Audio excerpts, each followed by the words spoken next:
السلام علیکم۔ دیکھیں جی، سب سے بہتر تو یہ ہے کہ وہ تقسیم نہ کرے، اپنے پاس رکھے۔ ہاں، کوئی اپنے دوستوں کو، اپنے بھائیوں کو ضامن بنا دے، اپنی اولاد کو بلائے، نصیحت کر دے، بیٹا بیٹیوں اس طرح اتنا جائیداد تقسیم کر لینا میرے بعد، یا اس پہ اشٹام لکھ دے، نام نہ کروائے، اشٹام لکھ دے۔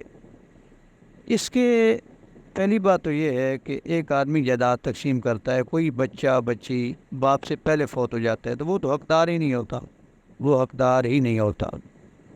ٹھیک ہے، اسی طرح بعض اوقات ہم نے دیکھا ہے کہ باپ کو ضرورت پڑ جاتی ہے، باپ نے جتنی زندگی میں جائیداد تقسیم کر دی، پھر باپ کو ضرورت پڑ گئی، بیچارہ زندگی بھر جو میری ساس کے ابو ہیں نا، غلام یاسین، انہوں نے اپنی زندگی میں بیٹوں میں جائیداد تقسیم کر دی۔ 112 سال عمر پائی، کوئی 2 4 مہینے پہلے فوت ہوئی ہیں حضرات۔ بیٹے ان کو اپنے پاس رکھتے ہی نہیں تھے، بیٹے ایک انہوں نے غلطی کی کہ بیٹیوں کو کچھ نہیں دیا۔ بیٹیاں بھی 3 4 تھیں، 2 3 تو رکھنے کا نام نہیں لیتی تھیں۔ ایک یہ میری ساس تھیں جو انہیں روٹی وغیرہ دے دیتی تھی، نمازی پرہیزی تھے، تو ان کو سنبھالنے والا بھی کوئی نہیں تھا۔ اگر وہی جائیداد اپنے پاس رکھی ہوتی پھر تو بہویں بھی چاچا جی چاچا جی، یہ ہم پراٹھا دیں گے، ہم گھی دیں گے، ہم یہ کریں گے، وہ کریں گے۔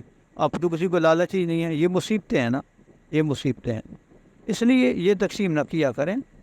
باقی سب سے بہتر یہ ہے کہ آدمی اپنی جائیداد کا کچھ حصہ اولاد کو عطیہ کر دے نا، برابر برابر جائیداد کا کچھ حصہ عطیہ کر دے، اور کچھ مرنے کے بعد تقسیم ہو جائے گا۔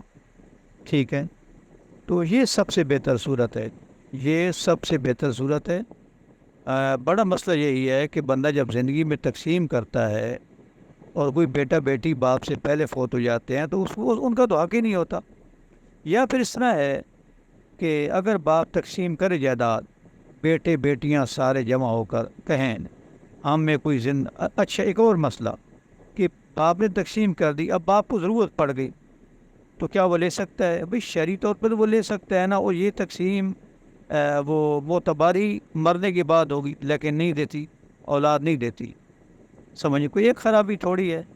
جیسے یہ ہمارے یہاں نہیں، یہ بچہ اڈاپٹ کرتے ہیں، لے پالک بناتے ہیں، کئی مقصد خرابیاں اس کی ہیں۔ تو اگر کوئی ایک صورت بنتی ہے، بھئی باپ جائیداد تقسیم کرتا ہے، تو دیکھیں بہرحال بچنا ہی چاہیے جی، بس اگلی صورت بھی چھوڑیں۔ اللہ پاک معاف کرے، معاف کرے۔ ایک آدمی کی بیٹا بیٹی 2 ہیں، وہ وارث ہیں، اس پہ جائیداد تقسیم کر دی، اللہ پاک معاف کرے۔ فرض کریں بیٹا بیٹی دونوں فوت ہو جاتے ہیں، فرض کریں، تو اگر اس کے پھر ان کا جو باپ ہے، پھر اس کے بہن بھائی وارث بنتے ہیں نا، تو بہن بھائیوں کے لیے اب ہے ہی کچھ نہیں، وہ سارا بیٹے اور بیٹی کے نام کر دیا ہے۔ یہ مصیبت ہی ہے جی، مصیبت ہی ہے۔ اس لیے جو میں نے کہا ہے، باقی ہدایات پر عمل کرے تو بہتر ہے۔